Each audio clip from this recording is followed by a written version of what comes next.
Did you know that Disneyland and Disney World are not the same at all? Welcome back. I'm posting every single day until I'm back at the Disney parks, and today I've got a fact that you may not know.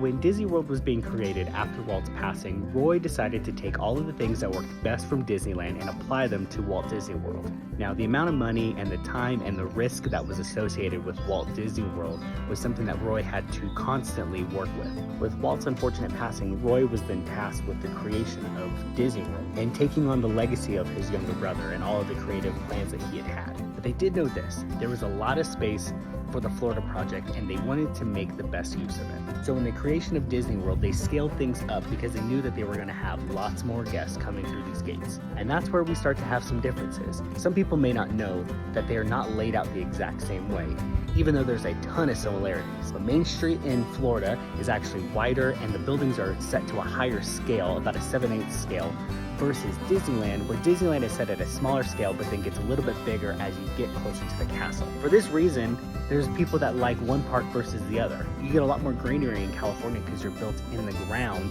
versus Disney World, where you're built up on a second level because you have the utilidors underneath you. You can check out that video in the pinned comment below. But over the years, the two blend together, and people sometimes don't realize that they're actually very, very different. So let me know down below, have you been to both coasts and been to both parks? And if so, do you have a favorite one? For me, I like the expansiveness of Walt Disney World, but there's nothing that you can beat with the original Magic Kingdom where Walt actually walked in Disneyland. If you like this video, follow along and subscribe to keep up with each day's Disney fact. I'll see you tomorrow.